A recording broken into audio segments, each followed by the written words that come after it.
The Steelers make 5 roster moves this week in preparation for this Week 5 matchup between the Baltimore Ravens and your Pittsburgh Steelers. Going to break those down and what I think here in just a second. Then also there's a debate going around Steelers Nation that Mitch Trubisky should get the start over Kenny Pickett even if he's healthy here for Week 5. Going to let you know my thoughts on that idea here in just a sec as well. And then also, Big Ben Roethlisberger's name is starting to get thrown around Steelers Twitter as a Matt Canada replacement. Gonna let you know my ideas on all 3 of these topics here coming up on today's show. But before we get into that, make sure you click that subscribe button and join us for our live watch party on Sunday. We're going to be going live at 12 p.m.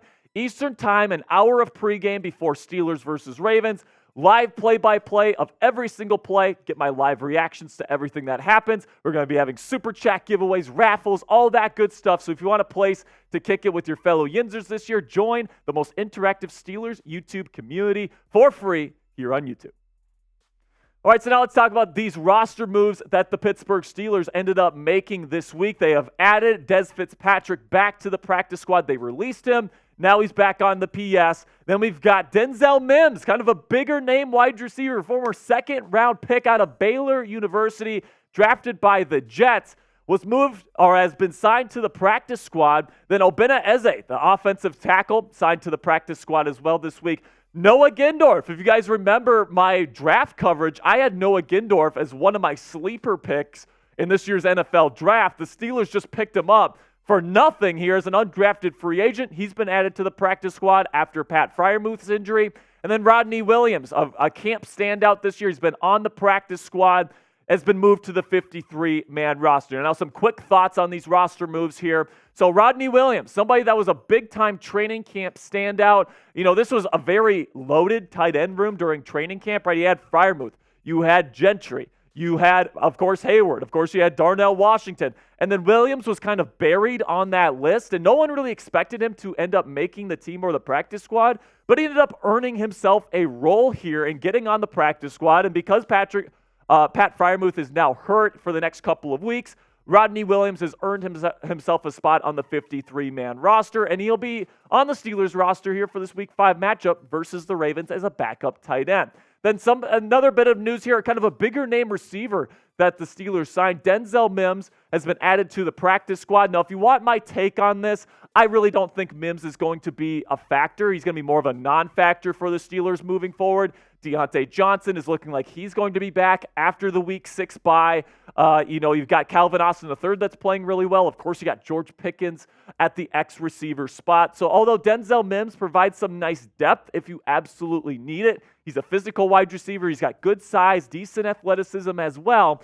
I think moving forward, if you're expecting him to be elevated on this roster and to play significant snaps, I think you're going to be disappointed. And then I think the most interesting move here, I talked about Noah Gindorf, the tight end out of NDSU. He had a very major leg injury last year, which is probably the biggest reason why he didn't get drafted in this year's NFL draft, didn't end up making an NFL roster. But man, this guy is absolutely massive. He's like 6'8".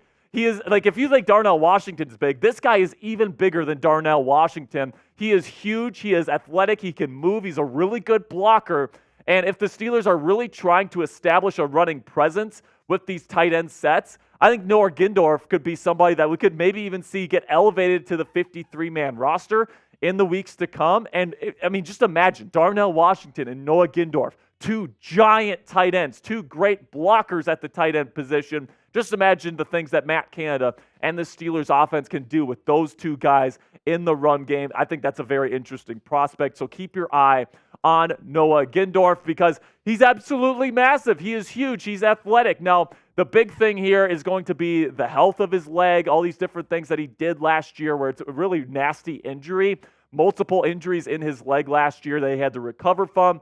Wasn't able to go to the combine this year because of it. He's still recovering from it, so it's going to be interesting to see if he can really prove himself or has the chance to prove himself.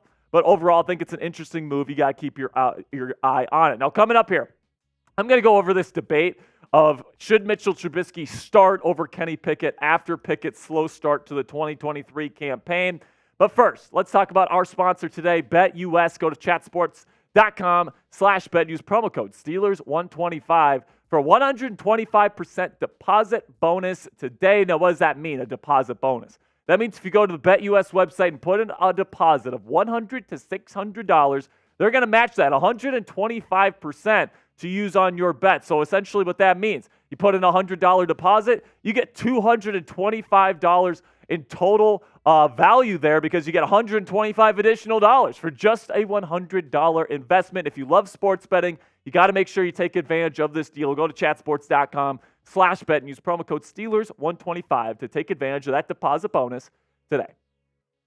So now let's talk about this Kenny Pickett versus Mitchell Trubisky debate that's been going on Steelers Twitter after Kenny Pickett ended up getting hurt in that game versus the Houston Texans. Now, this all stems from Kenny Pickett not playing very good to start this season. You take a look at the stats to this point, 60.6 completion percentage, just about 200 yards passing per game, 4 touchdowns, 4 interceptions, and that's not even counting the multiple dropped interceptions that Pickett has been lucky enough to not have to this point. I believe he has 3 to this point in the season, so it's more like 4 touchdowns to 7 interceptions to this point. Definitely not a great start for the second-year quarterback, and people are looking at the career average numbers here between Pickett and Trubisky, and you can definitely make an argument that Trubisky has been the better quarterback on average throughout his career than Kenny has. He's got a higher completion percentage, more yards per attempt.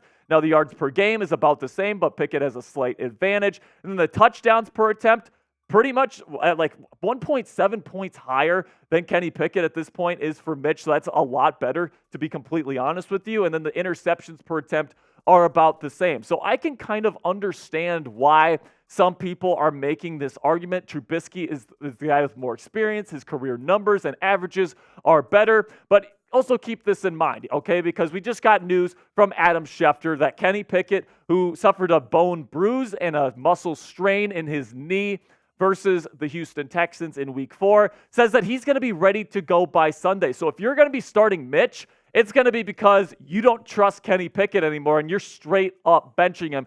And I really don't think that that's going to happen, but I think that it'd be very interesting to see Mitchell Trubisky get his chance to start in this football game. Now, I'm not advocating for that. I think Kenny Pickett should start this football game if he's healthy. But I think looking at what Mitch has done over the last year and a half here in Pittsburgh is definitely very interesting. When he was the leading passer for the Pittsburgh Steelers in 2022, the team was 3-3. Right? You got the Bengals in Week 1 with that overtime victory. He did a really good job towards the end of that game to get the victory there in Cincinnati. Then, of course, he gets 2 straight losses, doesn't play well in the first half of the Jets game, gets benched. But then he comes back Week 6, gets the victory versus the Tampa Bay Buccaneers, looked pretty good in that one. Then the next opportunity that he gets against the Baltimore Ravens, 3 interceptions, not good whatsoever. I mean, he just looked terrible in that football game, let's be completely honest with you. But then he bounces back the next week, and he has a very nice performance in Week 15 versus the Panthers in what was arguably one of the best performances from a Steelers quarterback in 2022, including Kenny Pickett. And you can see that translated into the numbers here. 65% completion percentage, over 1,200 yards. 4 touchdowns to 5 interceptions certainly isn't great, but keep in mind that 3 of those interceptions came in one singular game. So if you take that away, man, he's got 4 touchdowns to 2 interceptions in 5 games played, which isn't all that bad. So I can see why some people are out there wanting to see what Mitch can do. But personally, I'm still sticking with Kenny Pickett. You drafted him in the first round. You have to give the kid his shot at the starting job this season, plain and simply. I mean, if it continues past Week 8, 9, 10, and he's still not getting it done, maybe you think about making a switch, but I still think it's way too early to make the switch at this point. Now, let me know what you guys think is the better player, the better quarterback, or who's going to be the better quarterback moving forward. Is it Kenny Pickett, type KP, or do you think it's Mitchell Trubisky, type MT? And this is going to be the pinned comment on today's show. So YouTube's going to throw you an ad break here in just a couple of seconds. When that happens, take advantage of this time by answering today's pinned question.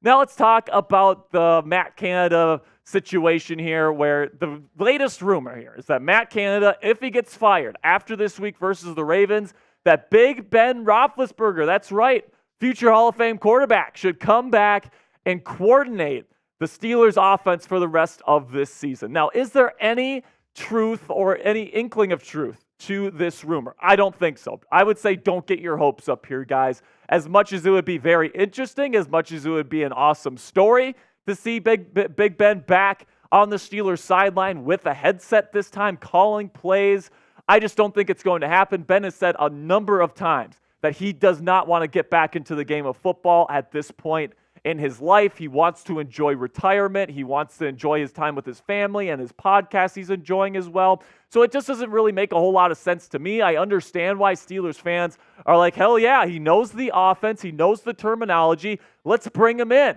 But at the end of the day, I just don't think that's something Ben necessarily wants to do.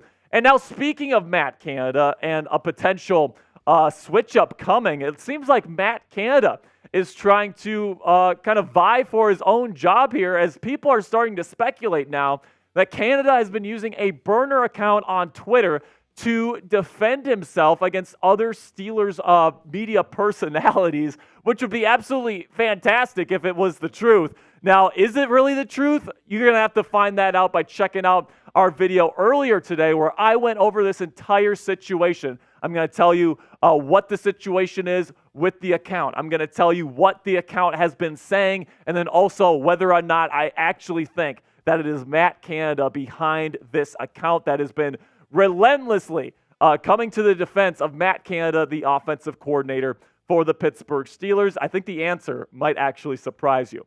Now, that'll be it for today's show, guys. Really do appreciate all of your support. Make sure you click that subscribe button, because if Matt Canada gets fired next week, we are going live and we are going to have an absolute party here on the show. If you don't want to miss that and you don't want to miss our live watch party this Sunday versus the Ravens, make sure you click that subscribe button right now.